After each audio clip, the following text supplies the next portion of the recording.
दोस्तों ये वीडियो सभी को देखना चाहिए। ये वीडियो काफ़ी महत्वपूर्ण है। मैं आपको बता दूं, ऑनरेबल जो मनसुख मांडवीय जी हैं, जो कि वर्तमान के लेबर मिनिस्टर हैं भारत सरकार में, उनको ये एक पेंशनर्स का मैसेज है। ये एक महत्वपूर्ण मैसेज है जो कि आप सभी को ध्यान से इसको सुनना चाहिए।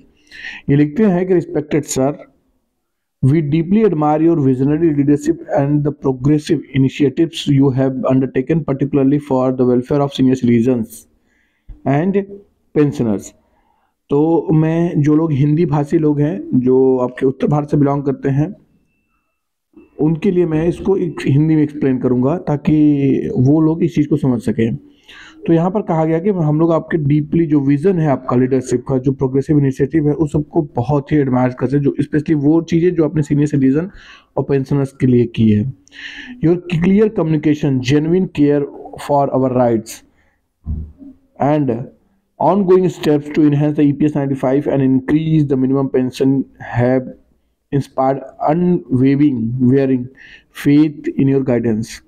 वो आगे कहते हैं कि जो आपका EPS 95 पेंशन उसको इनहेंस करने का स्टेप्स है, जो मिनिमम पेंशन को बढ़ाने का जो कम्युनिकेशन है, मतलब आपका क्लियर कम्युनिकेशन है, विजन है और जेन्युइन केयर दिखता है, इस सब के लिए आपका जो गाइडेंस है वो इंस्पायर्ड है, मतलब हम लोग को सबको इंस्पायर कर रहा है। How ever I am compiled to draw your immediate attention to an alarming issue, the mismanagement of by EPFO's uh, competent officers, which has resulted in a mass rejection of higher pension application without any reason accountability. तो यहाँ पर कहा है कि सब कुछ ठीक है, सब कुछ आपका प्रयास बहुत ही सराहनीय है, लेकिन एक इश्यू है जिसके ऊपर इमीडिएट जो है आपको ध्यान देने की आवश्यकता है, और वह क्या है, ईपीएफओ के जो कंपिटेंट ऑफिसर्स हैं, जो कि मिस मैनेजमेंट है, जो हायर पेंशन का एप्लीकेशन उसकी जो मिस मैनेजमेंट है उसके बारे में यहाँ पर कहा गया है। This negligence has pushed pensioners into needleless litigations, wasting values, resources and causing undue mental and financial stress।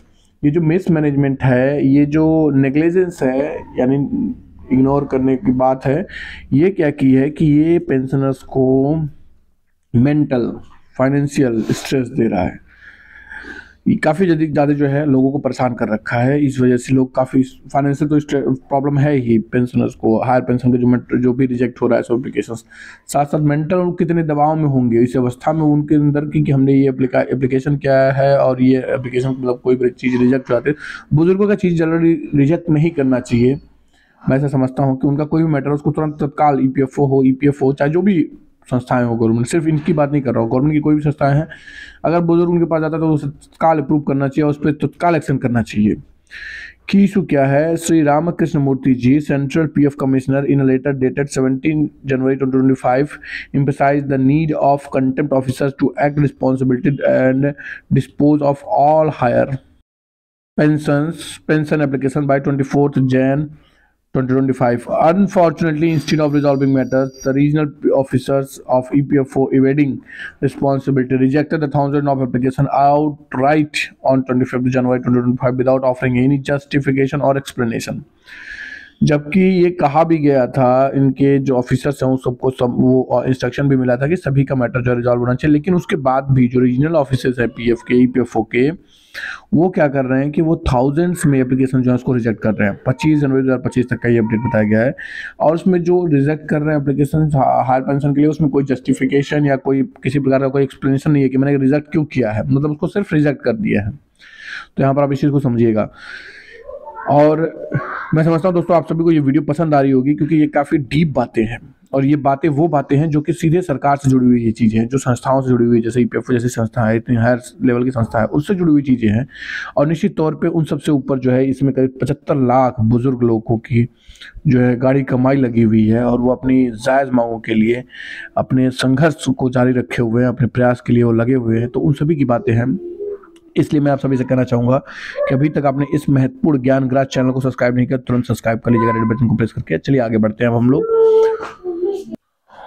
Over 14 lakh higher pension application we are pending, most notably from the application covered under the exempted trust. तो यहाँ पर जो 14 लाख 14 लाख जो higher pension का application है वो pending है, और मोस्ट जो है application cover under the exempted trust के अंतर्गत है, और ये अभी भी पेंडिंग है despite compliance by the employers like Hindustan Aeronautics Limited यानी हाल. The contempt regional EPFO officer have failed to deliver the justice.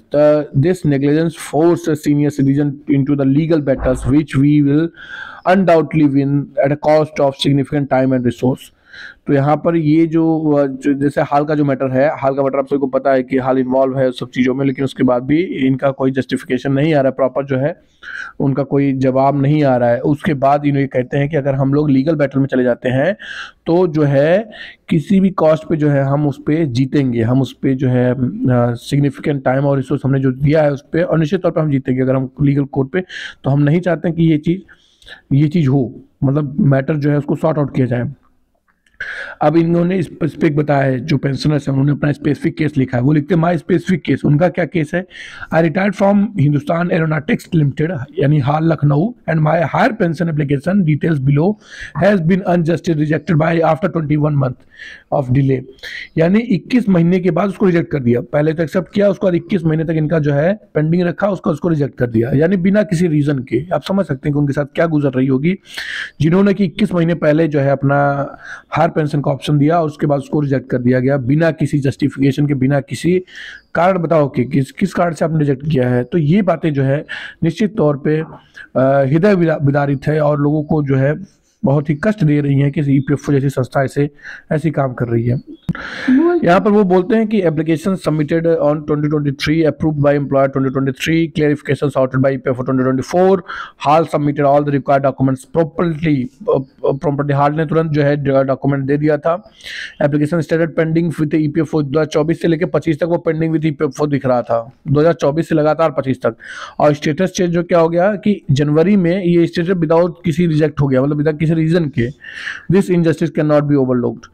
One mental harassment caused by the EPFO mismanagement can not be compensated. यानी जो mental मानसिक जो है harass किया जा रहा है, जो आप सोचिए कि एक साल तक 21 महीने तक जो है, 1 साल से ऊपर हो गया महीने तक किसी का एप्लीकेशन पेंडिंग आप रखे हुए हैं और उसको लास्ट में आकर रिजेक्ट कर देते हैं. तो ये तो निश्चित तौर पर मिसमैनेजमेंट दिखता है. और कम से कम आप कारण बताइए कि हमने रिजेक्ट किया तो क्यों किया है. मेंटली हरास तुम ना करिए. Financial loss incurred withholding funds while awaiting EPFO's demand notice has resulted in the interest loss, adding further distress. तो ये जो फाइनेंशियल लॉस है वो तो डिस्ट्रेस कर ही रहा है लोगों को.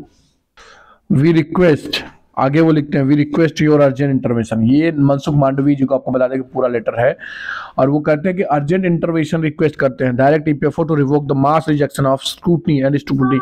जो आप मास रिजेक्ट कर रहे हैं, बल्क में आप रिजेक्ट किए जा रहे हैं बिना समझे बुझे, उसको आप रोकिए और जो है स्क्रूटनी करिए कि आपने रिजेक्ट किया है, क्यों किया है, उसका कारण दीजिए, लोगों को जस्टिफाई करिए. ये तरीका होता है, डेमोक्रेसी तरीका यही है कि आप चीज़ों को प्रॉपर बताएं.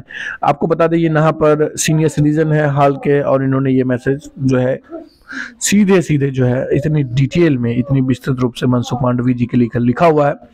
मैं समझता हूँ कि ये काफ़ी महत्वपूर्ण जानकारी था जो कि मैंने आपके साथ साझा किया है. आपकी जो भी राय है कमेंट में दीजिएगा दोस्तों. फिलहाल के लिए इसमें इतना ही. नई जानकारी के साथ हाजिर होंगे. अपने दोस्त को इजाज़त दीजिए. अपना बहुत ख्याल रखिए. आप सभी का बहुत बहुत धन्यवाद मित्रों.